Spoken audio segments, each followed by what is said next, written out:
So good morning mga ka-farmers. So for today's video ay dito naman tayo sa ating farm. So kita nyo naman mga ka-farmers, malinis. Yan na po yung last week na giharvestan natin. So yan, agad-agad.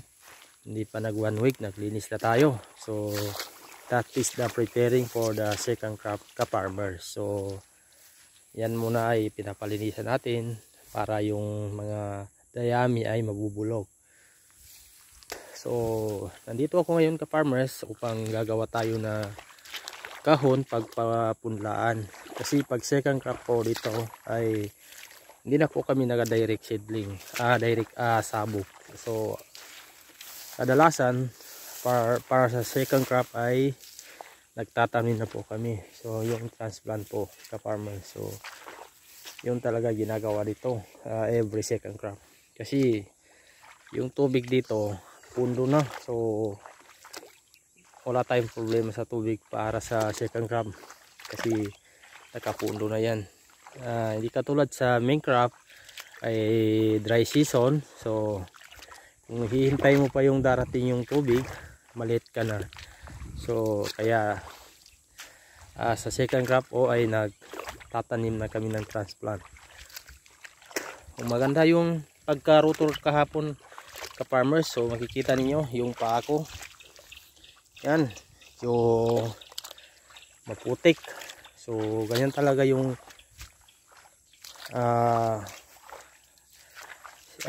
tamang ng rotor. So pag ganyan po ka-farmers, ibig sabihin ang lupa po ay mataba. Grabe. So malambot. 100 pa lang yan ng rotor. So ito dadaan lang ito ng 3 beses o 2. So I think 3. Pangatlo yung tatanim na. So dito ako maggagawa ng kahon para sa pagpunlaan ng palay sa farmers. So hahanap tayo ng portion na mababa dito in case na magnipis ang tubig. Mababa lang po yung area na lalagyan natin ng tubig. Dito po tayo pwede maglagay dito ng pagpunlaan. Kasi ang maganda dyan, ang diskarte dyan ka-farmers, before yung pagpunlaan natin, gagawa ka muna ng istakan ng tubig na mga 1 kahon, ganyan. Istambayan ng tubig for in case na emergency kailangan mo ng tubig, ay 1 bukas mo lang ay pupunta na sa pagpunlaan mo. So ganun po yung mga diskarte po namin dito. So ito, mag-prepare lang tayo, mano-mano lang ito ka-farmers kasi wala pa yung kalabaw. So kadalasan po dito ka-farmers kasi wala akong kalabaw, binabayaran po namin yung kalabaw dito. Gawa po ng pilapil. So 800 naman ang bayad namin dito, 1 hectares. Minsan 1,000, depende po yan sa binibigay. Kung may pera ka, pwede rin 1,000. Pero normally po ay 800 sa 1 hectare. So ito po yung katabi ko ka-farmers, wala pa siya na-harvest. Yan po, triple to barako yun sa kanya. So malakas po yung palay niya. Pero ang lang manipis. So dito tayo gagawan lang punlaan ka-farmers. So ito yung mababa. So mano-mano po natin gagawa ng pilapil, kamay-kamay. Yan. So kagandahan nito ka-farmers, pag ganito natapos mag-rotor, kung kaya lang sana ay meron na po pilapil yan kada bandos, kasi 2 bandos yan para mapunduhan po ng tubig.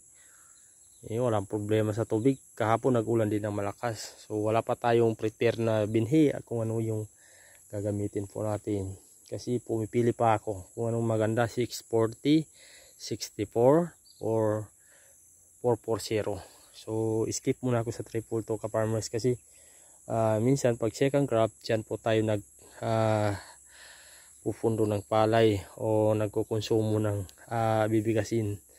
So kailangan natin medyo malambot din Kasi yung naani po namin ka-farmers, binenta po lahat.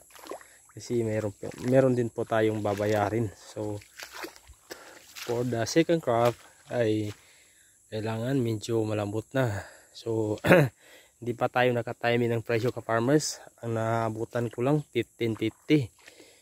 So for the first time na nakabenta tayo ng ganun kamura. Kasi so na-experience ko ka-farmers na last year ay 19, 20, 23 ganyan. Naabutan ko pa yung 23. So grabe talaga. So halos sobra 1,000 isang sako. So wala namang problema, at least medyo bawi-bawi rin tayo ng konti. So yan ka-farmers, hanap ako kung saan maganda magpunla. Pwede rin dito. So dito ako siguro ka-farmers gagawa ng pagpunlaan. Yan.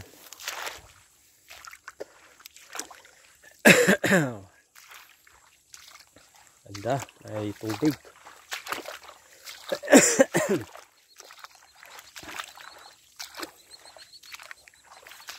So hanggang dito lang short vlogs natin ka-farmers. Thank you for watching.